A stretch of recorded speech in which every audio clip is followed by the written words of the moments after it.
You see all the van life photos, you watch all the van tours, but do you wonder what this nomadic lifestyle is all about? Are you curious about life on the road?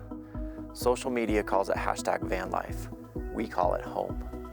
I'll ask 10 questions to get you the stories that you want to hear from the people who live, work, and travel and adventure in this nomadic lifestyle. Welcome to Life on the Road.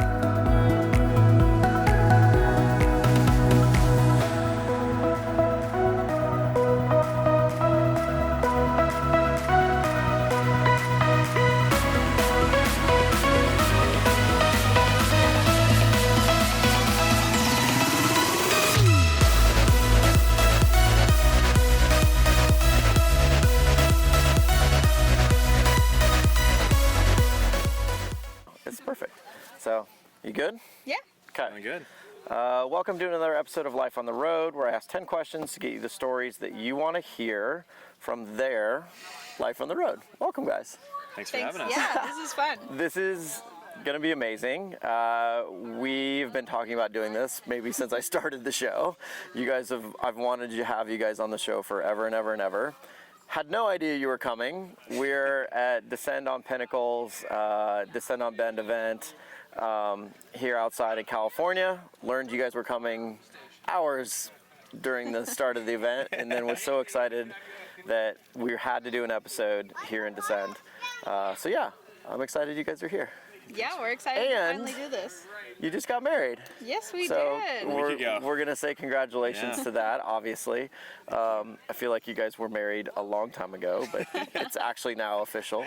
When you've been dating for 10 years and you live in a Volkswagen bus, you might as well be married. Yeah, exactly. Like the amount of time that you guys spend together, yeah, you guys were married a long time ago, unofficially. Yep. It was fun to officially have the have it. ceremony. Yeah. And we couldn't think of a more fun way to spend our honeymoon. Yes.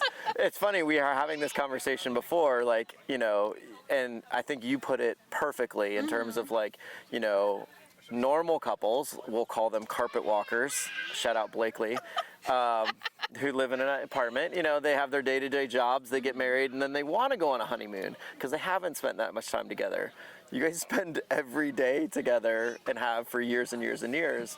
So what a better way to come to an event with all your friends and hang out. Yeah, it feels like it keeps the celebration going. Exactly. And it's just so special having all of our van friends in one place. Yeah. We couldn't miss it. Yeah, I was, again, Carly was like, they're coming. And I was like, wait a second. And that's when I messaged you. And I was like, are you really coming? It's like, yes. I haven't missed one in a while. I know. It's our 5th Descend in a row. I know. So. And yeah, we were talking about the summer one, or the winter, yeah, later this fall, which you guys may miss. May or may not. May or may not Yeah, miss. we might be in Canada. We'll see. TBD. Okay. As we always start the show, please tell us who you are, where you're from, and how long you've been on the road. We're Hunter and Hannah, and we've been on the road about And shamelessly promote your guys' stuff. Who you are on Instagram or wherever anybody wants to find you guys. Yeah, we've been on the road for a year and a half. We're originally from San Diego, California. Yep. And we've been having the best time traveling the country in our VW bus. It's amazing. Yeah, and we're going to obviously get to the rig. The rig is extremely special. You know, not only just the look and the vibe of it, but, you know, how you guys live in it. Hello, puppy dogs. Welcome to Life on the Road. Obviously the rig is very special. It's, you know, kind of who you guys are, and I love that. Yeah. For sure. Yeah, no, thank you. I mean, it's the subject of our photography. Yeah. So pretty much every bit of photography that we do while we're out on the road, we have some element of the van with us, just to really encapsulate van life. I think this bus is a really big symbol of van life. It's so nostalgic for so many people. Of course. It's kind of the original van life vehicle. Yeah. So we have a lot of fun kind of creating retro inspired photography as we tour across the country. So as you just say that, please plug your Instagram, because their Instagram is absolutely insane. If you don't follow them on Instagram, please go follow them on Instagram. Our Instagram is Pack the Bus. Yes. It's P-A-C-K the bus. We'll put it right here in the show. Sounds good. Yeah, absolutely. Perfect. It will be listed. But yeah, no. Obviously, two creative, ridiculously creative individuals that create amazing content, and obviously the bus is a big part of that content. So yeah, it's fun to see their work. So thank you. We love our home. Yeah, the places it takes us. Your home is so dope. It's so dope. Question number 1: what was the beginning moment, cause, or inspiration to live your life on the road? You want me to take that? Yeah, go ahead. I always felt like I wanted to live an adventure. I always felt like, you know, even when I was in the corporate world, had a marketing degree, was working at an office. Yep. I mean, COVID for a lot of nomads was a big catalyst because my job went remote. What happened with me? Exactly. Yeah. I do remember some of those key points of, you know, watching the van tours and stuff, even before I'd even considered van life. Yeah. So I was aware of it. But then once it became a potential and once my job went remote, you know, we were kind of like, well, what's the one thing that we can still do right now, you know, during lockdown? And it was camping. Because when you're camping, you are socially isolating, you know, yourself. You're distancing. Exactly. And so we bought the van, not intentionally for van life. We just wanted it to be a weekend camper. Okay. But I've always been a big car guy. Yeah. And so I had gone from a Camaro ZL1, so 650 horsepower car, to 67 horsepower. Exactly. And the reason being is I needed something that I could still take to car shows because that was a big hobby of mine. Okay. Cars and coffee and whatnot. Yeah. So of course, what better than a retro classic Volkswagen? Vintage Volkswagen. And this is the first classic car we've ever owned. So like Hunter said, we didn't really intend on living in it, but that's before we knew how capable it was. Yeah, of course. Yeah. When we first bought it, we're like, ooh, can it make it 30 minutes to that beach? Like, we really didn't understand how capable it was when we got it. And to think that within a year we would drive it up to like 11,000. Yeah, of course. Yeah, we called it exercising. We would go, steps. 20, 30 minutes, like the first couple trips, and then we're like, oh, it made it. And we'd fix 1 or 2 things during the, you know, right when we got it, and then we'd go an hour, 2 hours, then we drove it 24 hours straight, and we're like, this thing can go anywhere. But yeah, so we got the van and then started going on weekend trips and started loving it. And then it got to a point where it was like, okay, well, my job is remote now, and every single time we went on these vacations, these little, you know, weekend trips, there was always that sinking feeling, that moment that like the vacation was over, and we were driving back to reality to go back to our apartment back in San Diego. And so we kind of were like, well, how could we do this but never have to go home? Exactly. And so we kind of started rearranging our life. We started thinking about it. We started watching more and more of the videos. And then we just started telling people we were doing it.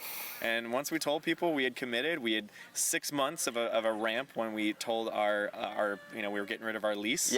And that was go time from then on. So everything I was going to say, was it the catalyst for the apartment, like the lease ending, and then it was like, okay, we have no choice. Like, this is what we're doing. Exactly. Like, and obviously prep and planning going kind of leading up to it, but like it was the moment of like, okay, we're done. We have the vehicle now. Now we're just going. And which I think is great. A lot of people like to they conflate van life as like you have to be a full-time van lifer to be in van life, and I would argue that the process of getting ready for van life is just as much as of van life as 100%. Living on the road. 100%. And it gets said a lot on this show when we talk about it in terms of taking the opportunity to kind of test it, which you guys kind of did. The little weekend adventures, you know, you're improving your distances, going away, whatever, however you want to call it. Like, people have done it for 20 days, for 10 days, different rigs, trying different things. I think that's the best way to do it. Like, then ultimately you really have a good understanding of like what you like and don't like. You're going to learn as you go, but just that kicking off point is having a little bit of knowledge under your belt. I think it's so helpful. So helpful. So that makes perfect sense. And just building the confidence too. Of course. The confidence, because these things, I mean, they have somewhat of a stigma for breaking down. Well, but like someone was mentioning the other night, someone at the event, there's like, oh, you know what? Actually, maybe the oldest vehicle at a van life event that's still here actually shows that it's probably still one of the here. most reliable ones. 100%. So there's a joke behind it, but in the same time, it's been nothing but good to us. And like I said, we're going to talk a lot about the rig here in a minute. But sounds good. Question 2 is, what has been your experience with other nomadic travelers while living your life on the road? I mean, we are at one of the best events of the year.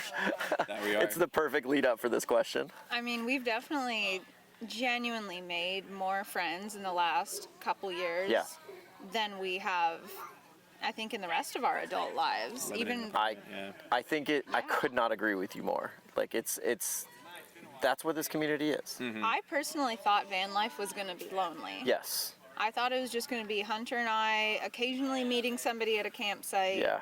But to have such long-lasting connections, like that we can genuinely feel are going to be lifelong friends. Like this gentleman over here, lifelong friend. Exactly. Yeah. We're at our wedding. Hey, no, this is exactly right. And we met him a year ago today, basically. Yeah, that's so true. And they were at our wedding. The last year.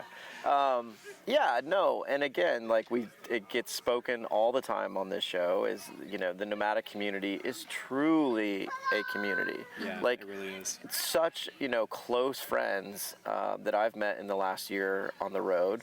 Again, that will be lifelong friends forever and ever and ever. Yeah. It's a little roaming neighborhood across the country. Yeah. And then because of the weather, we're all kind of going to the same places at the same time. Exactly. Well, and then we go apart. You know, we have our own individual things we need to accomplish or want to accomplish or go see, but then over time, again, we haven't seen each other since Descend on Ben last year. I don't think. Moon landing. Okay, October, New Mexico. So that was what, November? Yeah, October? it was October. Yeah, and so and it's been, but we've kind of kept in touch, you know, and made sure we kind of knew what was going on in each other's lives, and then ultimately we meet back up again, and it's perfect. Yeah, I don't feel like I really missed anything. I kind of knew what you were doing the entire time. And it was the same thing. I knew what you were doing the entire time, and again, like seeing each other's projects from afar and having conversations about them, and that's how this community functions, and it's a beautiful, beautiful thing. It really is. It is. Everybody supports each other. Everybody's willing to reach out for each other. Yes. Well, and again, like we always talk about it, is like if you need help, if you're ever in that situation, there's gonna be somebody that's gonna come out and help you and support you no matter what. And the VW community is even probably tighter knit in that sense than maybe anybody else within the nomadic community, you know, as kind of a subset. So you guys are a little crazy. It's got 60, 70 years of these things roaming the country. There's a lot of awesome people and a lot of fun weirdos that are fanatic about these things. Yeah, I mean, fully embrace it. 100%. I mean, my love of the Grateful Dead is this right here. You know, is being a Deadhead and following the band, and you're following it in your VW bus. Like, it's just kind of a part of the culture. So there's a community called Air Cooled Angels. Yeah. And they're every single city has a couple of them, and it's like a volunteer network. Yeah. And essentially, if you break down in any of those cities, there's a certain website you can go on, and it's like a directory, and you'll find what mechanics to use within that city,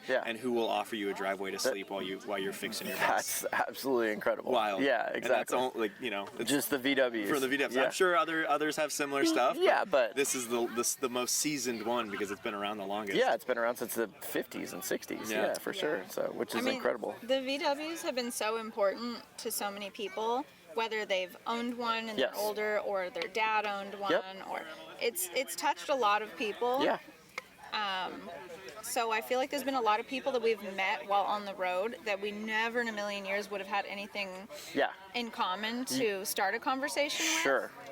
That we've suddenly been introduced to. Yeah. So well, and now, probably because of the rig, now you're very good friends with that individual, right? Like, that individual is going to be in your life whether you want to or not, in some form or another, down the road or whatever. You know, you may need a hand, or they may need a hand, you know, and they're going to reach out, so which I think is pretty amazing.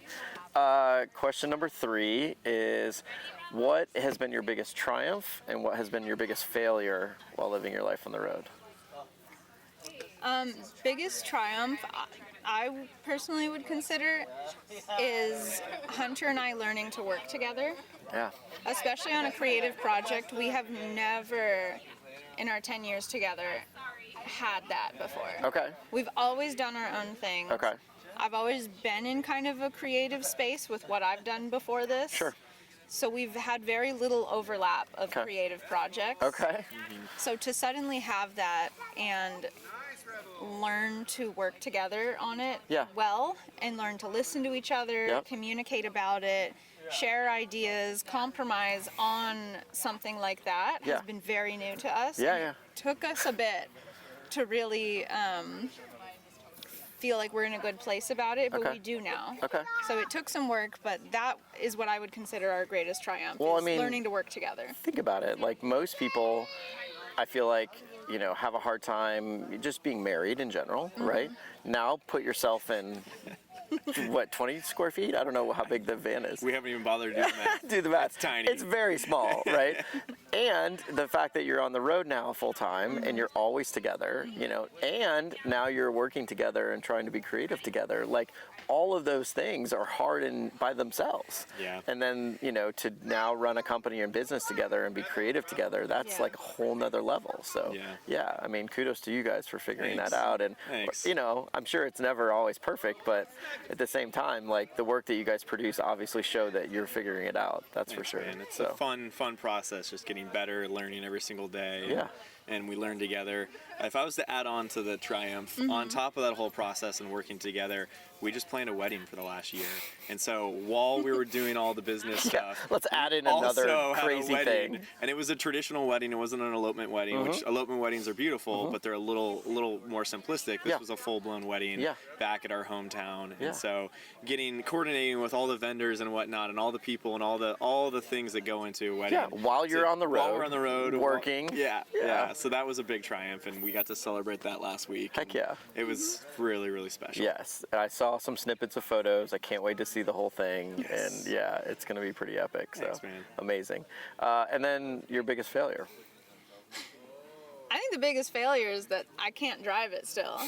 I don't know how to drive. Wait a second. It's a manual, and I don't know how. I know enough to where, like, if Hunter hit his head or something and needed to go to the hospital, I could probably roll us there. You could limp there. Hunter's like, I'm not sure if that's true.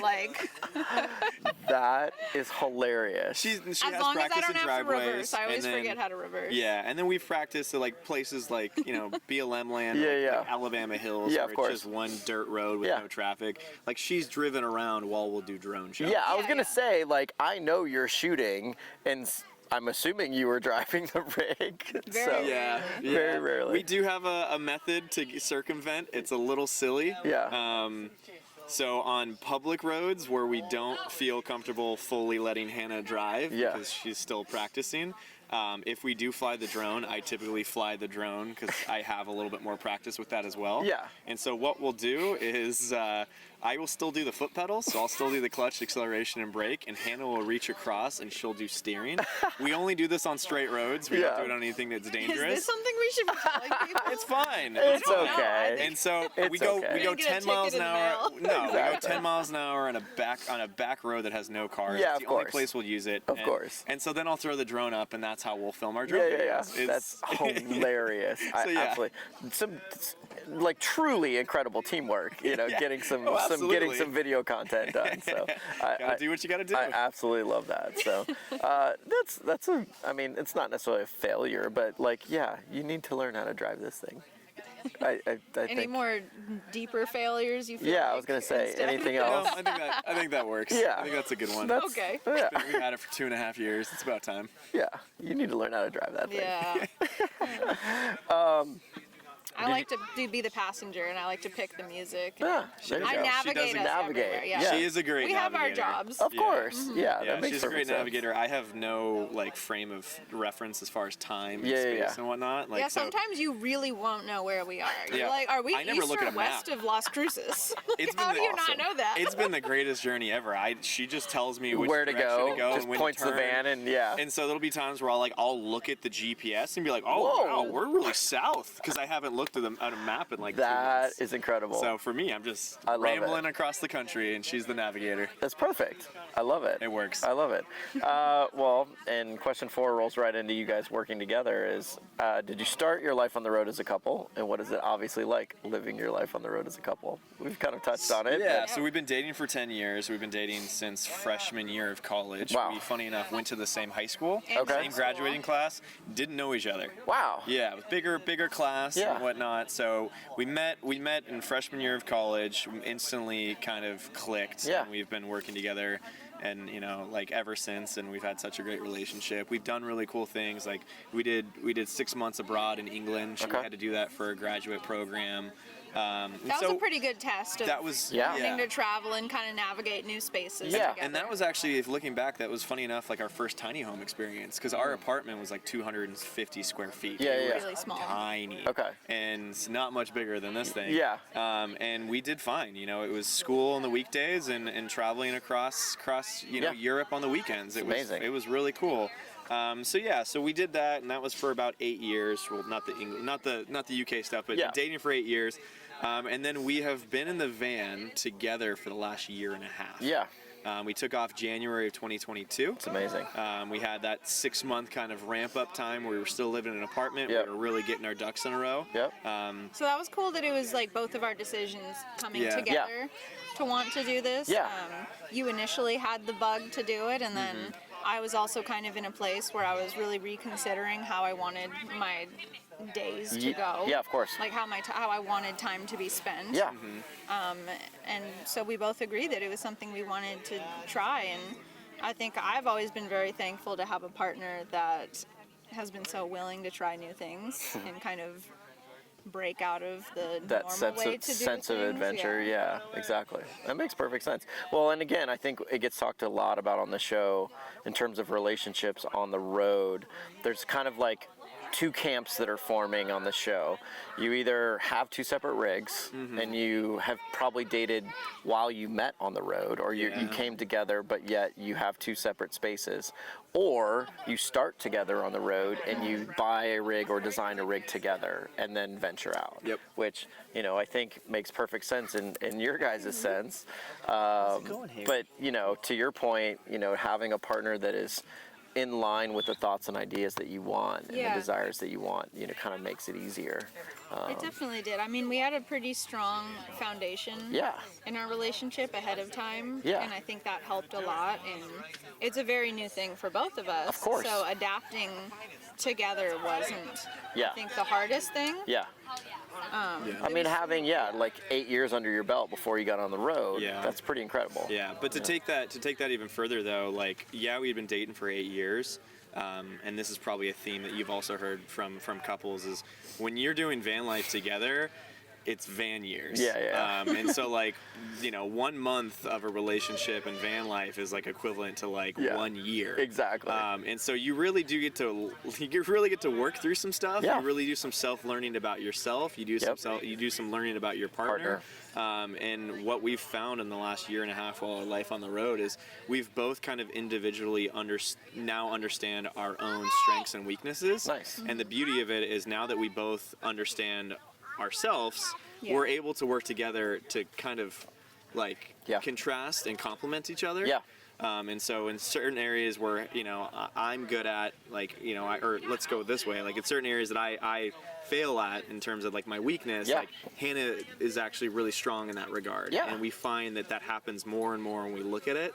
And it kind of has let us kind of realize why our relationship has worked so well over the last 10 years. Incredible. Is like we're perfect opposites. Like I'm a night owl, she's a morning person. Like she's more of an introvert, I'm more of an extrovert. I love that. We just cover all the bases together. Really nice. I actually love that concept of, you know, being a partner with an opposite to a certain extent, to where you can sometimes play off each other, and you learn what that play off each other is like, which it sounds like you guys have gotten to that point, which is truly amazing. And it just makes you more rounded. We've had to do a lot of reflecting on ourselves and how we feel with the other over the last couple years that we hadn't had to do in all the previous years. Well, we always talk about on the show, the road is going to bring out a lot in you, inside of you. You know, you're going to have to face a lot of the things that you maybe haven't dealt with in your life, or that is ongoing in your life, and the road's just going to enhance that and really bring those feelings and those things to life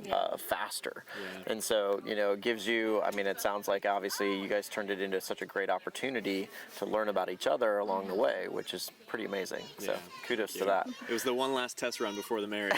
For sure. And I think if we can do this, now we can get married. Yeah, we can do anything. We can do anything at this point, which is so true. So, question number 5, what is the best place or craziest place we've had sex during your life on the road?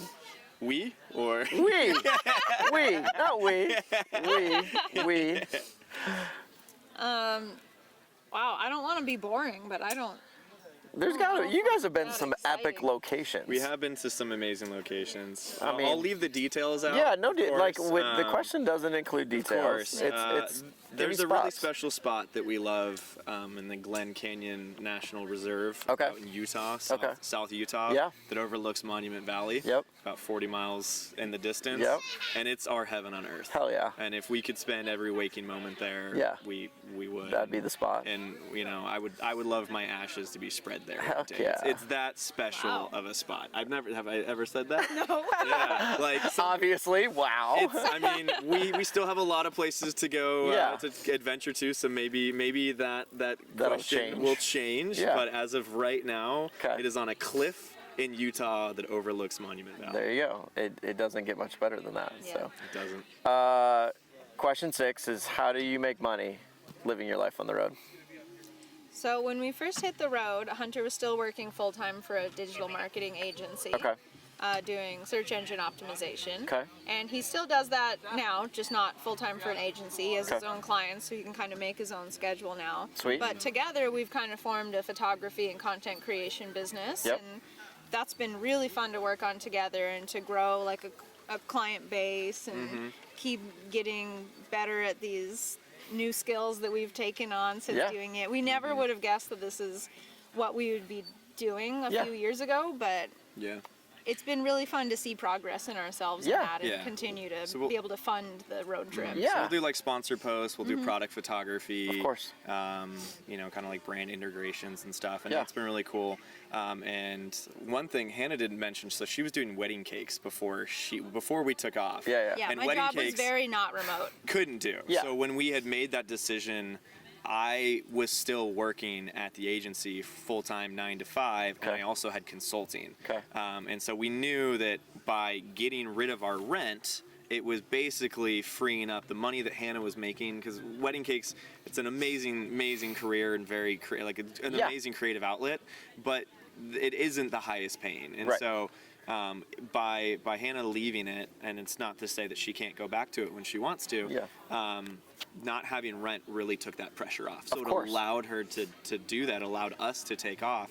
And so we went more of the digital nomad route, and then Hannah was able to really start to do a lot of the photography and stuff, which was really cool. And then I find it's really nice to actually still have the contrast between the analytical job and the creative job. Yeah. With my background being in SEO, funny enough, it works directly with the creative element that we do, because it's algorithms. Yep. I was doing Google's algorithm and trying to figure out how to get my clients on page 1. Yeah. And I still do that. Yeah. So now with our photography, I just take what we learned from the agency experience, and we sprinkle it into our photography business. Of course. So that's really nice, and like I was saying, it's nice to have the two different ones, because it's two different sides of your brain. Of course. And after 10 hours of sitting there staring at a website all day, it almost enhances your, like, the moment golden hour comes around and you've been doing something that's not creative. It's like, oh my gosh, now I can go shoot sunset, and it's truly fun and exciting, because it is so different. So it's been really nice. It's been cool to have what we have going on, and we've been really excited and just really fortunate that we're able to work together and continue to grow our business. And we have really cool plans on the horizon that we're excited for. I'm excited for that, but I also just want to give you guys so much credit for where you guys started and how you've grown it. What you've grown, and now the clients that you're getting to work with and the projects that you're getting to work with and what you want to do in the future, I think is so exciting, and is a testament to, one, how creative you both are and talented as you both are, but then just the perseverance and kind of the drive and direction and where you guys are going. And it's been so fun to watch, and it's going to be incredible in the future. So Thank you so much. Kudos to you guys.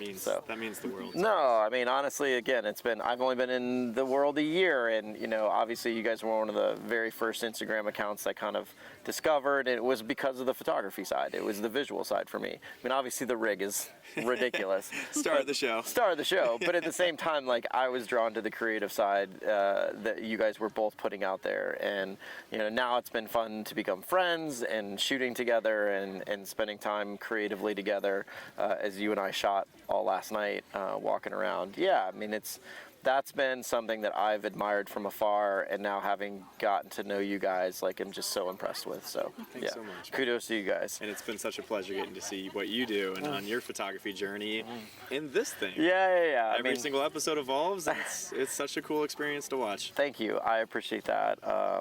It's been fun. It has been a lot of fun.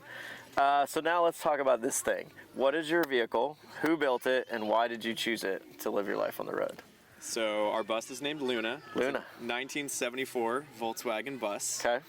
It specifically was converted by Westfalia. Westfalia was a conversion company in the 60s, 70s, 80s, and 90s. They are still around past that, but they didn't make as many in the American market. Okay. And so the Westfalia is the pop top conversion, so the fiberglass with the tent. Yep. And then they fully had the interior all built out with wooden cabinets. It's got a sink. It has plenty of storage. It has 2 beds. It's got a bed downstairs, a bed upstairs, so we can actually comfortably sleep 4 adults in this thing, which we've done, and it's amazing. It's amazing. Where like what other vehicle this size can you sleep 4 people in? Not Althea, which is insane unless you're sleeping on the roof. But hey, at least you're sleeping comfortably. Yeah, I'm gonna sleep great, but my friends are not. So that's pretty amazing. So we really enjoy it. I mean, it's everything about it is analog.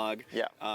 Like we were talking about earlier, there's kind of a cult following behind them and a community built around them. Yes. And it's so fun to have a car or a vehicle that's so simple. Really, there's only so many things. When something's wrong, it's it's our coil, it's our distributor, it's maybe our spark plugs. There's not that many elements. There's no computer on this. You know what I mean? Yeah. So there's no ECU to go bad or anything like that. And so generally when something is an issue, it's pretty easy to diagnose. Yeah. And then Volkswagens have been known for just the amount of parts that have always been available. They're starting to thin out now that it's been 50 years since this was new.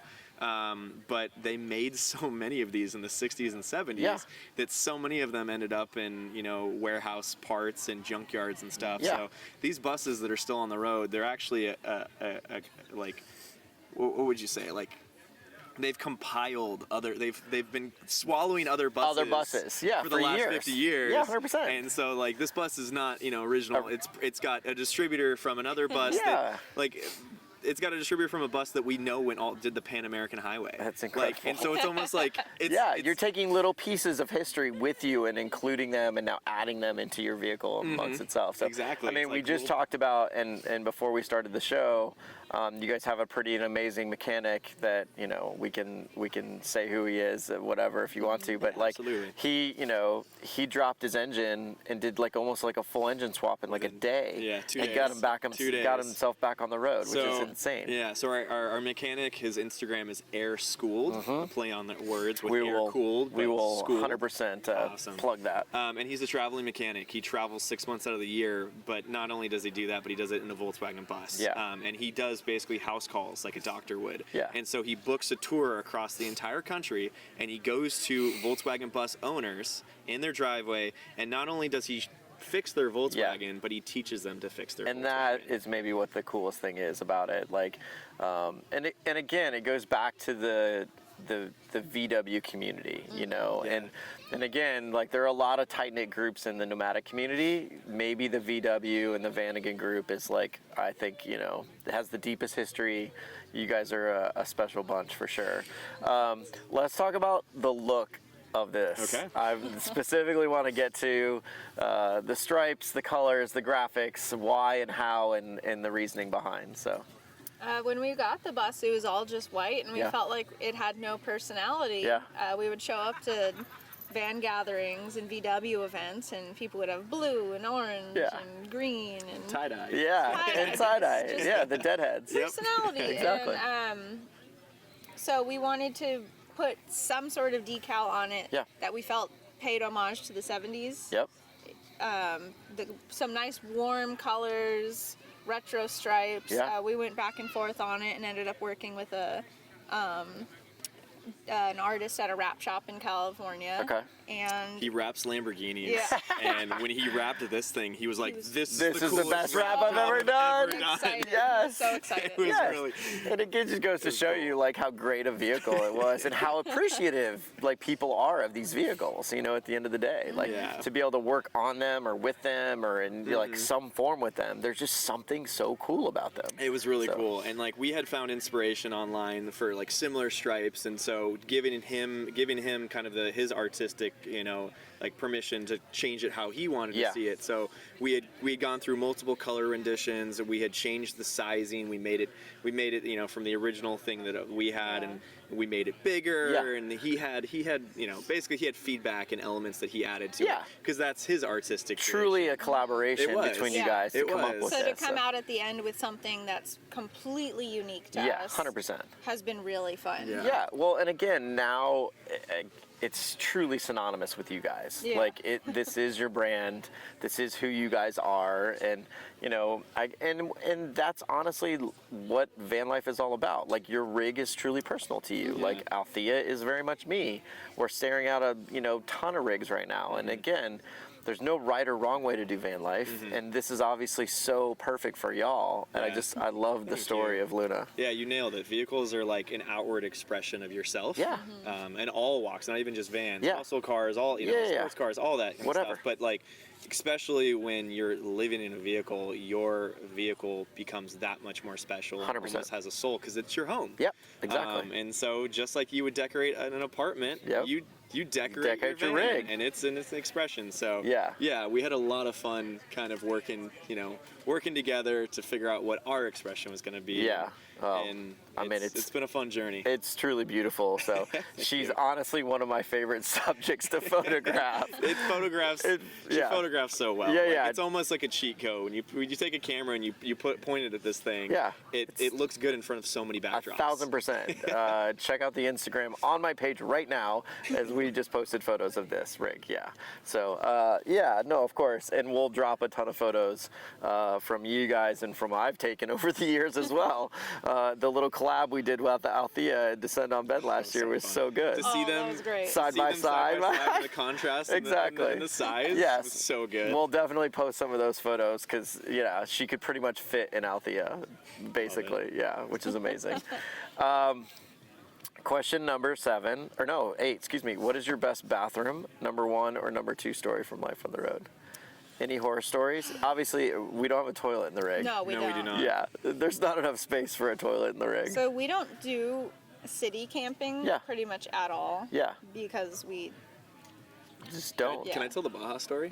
Oh, yeah, the behind the gas station Baja story? So we were in Baja back in February, and it was a magical experience. It was amazing. We did 6 weeks down there. We drove this thing all the way down to Cabo San Lucas and back. On the way back, we encountered a sandstorm.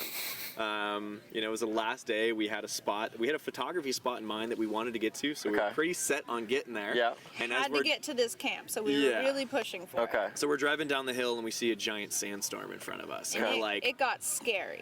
We have to go through that. Like dark and like you could see it. So thankfully we were in the mountains, and when you're in the mountains, you're in road cuts and passes, and so it wasn't that windy. Some shelter. Exactly. So the moment we open up into this giant kind of playa desert, you could see this cloud that we were driving into. So we get into it and immediately recognize that it's not safe to drive. We have to pull off. Thankfully, there was a gas station there. It was one of the few. Which was good because we were also running out of gas. We were running out of gas. Gas stations were far and few between. About 200 miles apart. Yeah, we don't have a very big gas tank. We have about 220 miles of range in this thing. Gotcha. And down in Baja, one of the you're stretches stretching. about 200 miles. You're on empty by the time you're rolling into it. We could not miss this gas station. So the poor gas station attendant fills up our tank, and he's getting sandblasted by the sandstorm, and we're like, so sorry. The credit card reader isn't working and all that kind of stuff. And then eventually, so we looked at him and we're like, hey man, it's not safe for us to drive. Like, is it okay if we sleep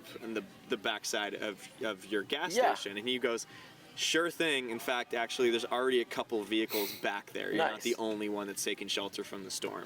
Well, normally when we don't have a bathroom, and we're really good about either finding the Starbucks, the Target, or whatever you need to go to the bathroom when you need. Of course. Or we're usually in a beautiful place where you can find a place to go. Yeah. Right?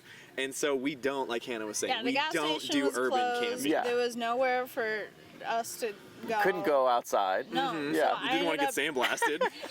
We couldn't drive off and go find a better spot. And also, we didn't want to be a rude guest. Yeah. We were taking shelter in someone's gas station. Yeah. We didn't want to overstay our welcome. That would be terrible. Yes. So anyways, we had a peanut butter jar that was just emptied in our trash. So I filled up a peanut butter jar. Yes. Pee. I love it. I absolutely love it. Peanut butter jar. Yeah, peanut butter jar. Exactly.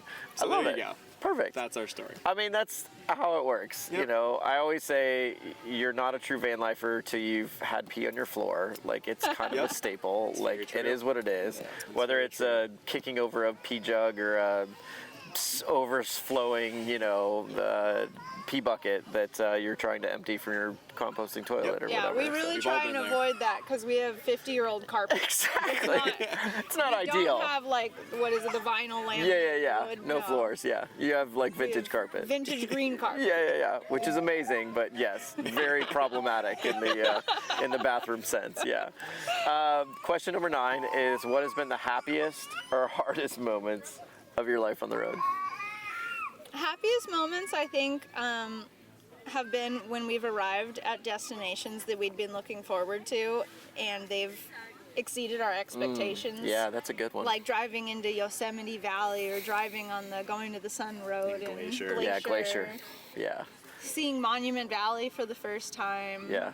It just, I don't know, those moments really bring out a sense of this is why we're here. Yep. This makes it all worth it. Any negative part of this at all is completely overtaken by just being able to appreciate the beauty of this country. Yeah, of course. Absolutely. And then on top of it too, then all of a sudden we're in the most magnificent, beautiful photography studio we've ever seen. Exactly. So then it brings out the creativity in us as well, because we once it sinks in and you have a couple days to just really take it all in. Then you start looking at it differently. Seeing things. Where are the turnouts? Where are the other elements? Where are the squiggly roads we can drive down? And that's a whole nother thing. And that goes back to just working together and just riffing off each other. It's just so fun. I think it's very emblematic for creatives on the road, to where, again, and it was kind of my inspiration in terms of I wanted to see and experience places that I'd never seen before or experienced before.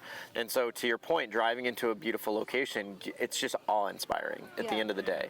And then going back to your point, now it's settled in, you've taken in the beauty, now it's like, oh, let's go. Creatively, that just kicks in, and you're so excited to get a camera out, or you do whatever and start being creative. Yeah, and it's so fun too, because then you get to take that astonishment, you get to take that just awe, and you try to translate it into your craft. Yeah, and so into something that you can share. That we can share, and so our friends and family back home, or people that are overseas that aren't going to be able to go to Glacier anytime soon, all of a sudden we get to transport them there 100%. through our creativity. Yeah, or and even a client you're working for. Shooting a product in a special place and trying to, again, tell a story of some kind, becomes truly a special experience because you're getting to do it in these locations that are just unbelievable. Thank you.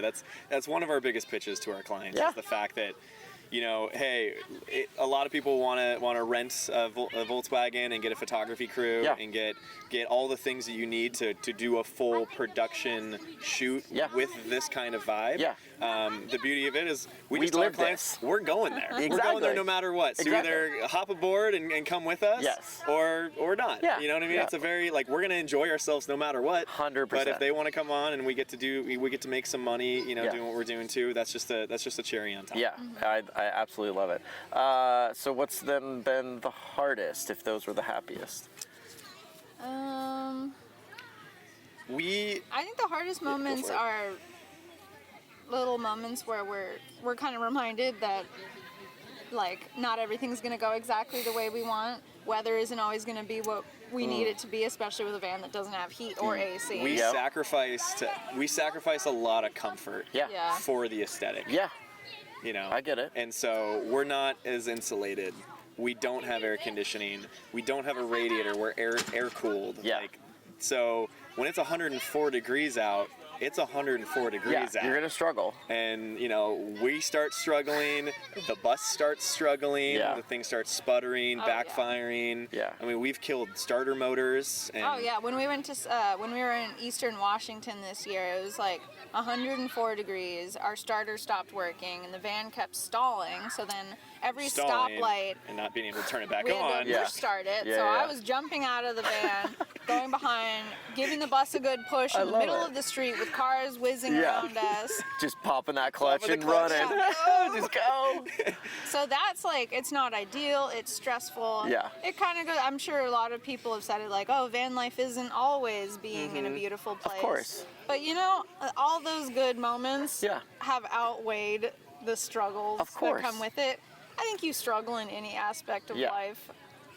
Just struggles in the van life are truly unique and unique. Something different. Yeah. And again, we say it all the time, or it ends up being said all the time on the show, is more often than not, the hardest parts sometimes become some of the happiest moments down the road. That's so true. You look back on those and you go, oh, I'm glad we got through that. We were able to get through that, and it wasn't as bad as we thought originally. Exactly. Which is pretty cool. To take that too, like those are the catalysts that allow that growth to happen. Yeah, of course. So to take it back to the questions that you were asking earlier, and like the growth that we've had together, those have been the struggles that we have overcome. Yeah. And by overcoming them, they've given us so much learnings about ourselves and each other. Yeah. And you're right, like every single obstacle just becomes an opportunity to learn and grow. 100%. And we just keep pushing it forward. I love that so there's so much. many things we would have never learned how to do things right if we hadn't done a few things wrong. Yeah, of course. Things have to break down in order for us to learn and get better at them and things like that. So It's I love such that. a journey. It's such a journey. Last question, question 10.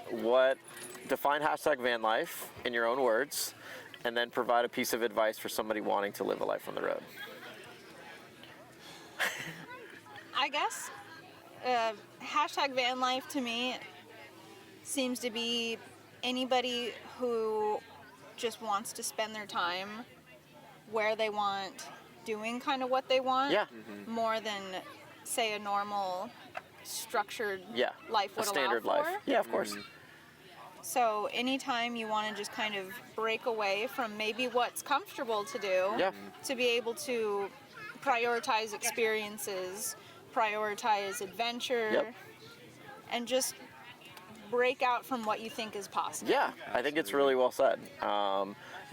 And then as far as like the advice is through that entire process, like we had talked about, there is kind of a ramp up period. That again, like some people think like the moment I get on the road, now I'm a van lifer. Yeah. But really, it's the entire process of the moment that idea has sparked in your mind. Yeah. That is when it really sets in, when that seed's been planted. Yeah. And so, everyone has their own journey. Everyone is on their own timeline. As long as you're kind of doing, what Hannah was saying, which is, sacrificing a little bit of security and comfort for the sake of freedom. Right. My advice is just enjoy the ride. Yeah. Enjoy that process. So good. Enjoy the build up to it. Enjoy that 6 months that you still have your apartment, but you're going camping every single weekend because you're just dipping your toes. You're just trying to figure out what's working. 100%. For me, the buildup was I had to wait a long time to get Althea, the actual vehicle itself. So the design process was a very long, drawn out process, but it really gave me that opportunity to sink my teeth in to make sure that the floor plan was exactly the way I wanted. I knew exactly how I was going to live in it before I got in it. And then, once I got on the road, it was like, let's just enjoy this. I'm not sure what's coming. Hence why I started the show. I had no clue what van life was going to be about. But it was just now, and again, now having been a year on the road, I've just enjoyed the whole time I've been on the road, which has been truly amazing. So I think that's perfect advice. It's advice that, again, I don't think people realize is stop, and it's that kind of concept of stopping and smelling the roses. It's that, appreciating the places that you get to go, appreciating the places and the people that we get to meet. And again, this community is so special that you're going to make lifelong friends, and you're going to want to go to these places. You're going to want to go meet these people. So, it's pretty amazing. So, you guys, thank you so much for doing this. This has been absolutely incredible. I think we're about to have a little massive event start here at Descend. So we're gonna kind of get prepared for that and enjoy the rest of the day. And so, yeah, thank you guys so much. Like and subscribe to the channel, and we will see you on the next episode. Bye. Thanks so much, Chad. Yeah, you guys. Thank you guys. Thank you for having us. Ah, that was awesome. Behind the sauce right here. Behind the sauce, exactly. Newlywed edition. Newlywed edition. Did you find the toothpaste? I did not, but... Do you want me to find it for you? Yeah, that'd be good. If you could find it in there, I'll find it there for years. You know what my newest trick with my mustache has been? I recently got some like mousse, like some medium bowl mousse for my hair, and I was like, I wonder. 100%. I can't believe you haven't been doing that prior. At 4 o'clock, there will be a I want to test this chair. Oh, This is sweet. Yeah, we gotta get our zip tees. All right. Thanks everyone for coming to Life on the Road. My name's Chad. Look me up at Bearded Van Life. Exactly. So yeah, we added these stripes because we really wanted to just capture the vibe of the late 60s, early 70s. She's a 74, and she does... Are we recording? Because this is great. We're always recording. Yeah, 100% I'm recording. Absolutely. She's a 74 car, I believe is what you would call it. Think Audi made it? It's fine. I don't know. Yeah, it's all good. We're not being interviewed. I don't live here. Commercial happening. cameras. I'm like, are y'all? We are filming. Are we? Filming? This thing's live. Oh, we're always filming. Oh shit. I'm always filming. Just a little guest like outtakes. Yeah, 100%. Like your little description of the van is 100% in the outtakes. Just making the cut. Yeah. Yeah, so this is actually a mustard yellow, and it transitions very cleanly down to a light taupe. You know, just really encapsulates the era. Into a classic 70s burnt sunset tangerine. Yeah. Yes, I like that a lot. Yeah. Got a smoked taupe. Is he in frame? Please tell me he's good in frame. No, it looks great. All right, I'm out. The autofocus is fantastic. Yeah. Thank you. That was good. That was good. Big hugs. Yeah. Big hugs. Exactly. And now you can splice John's section when he was describing, Yes. and you can splice it in contrast right next to Yes, ours. exactly. Notice that you nailed it. Of course. No, that will 100% be in the outtakes. John's like little color description. He knew exactly what we were gonna say. Exactly. He's heard it before.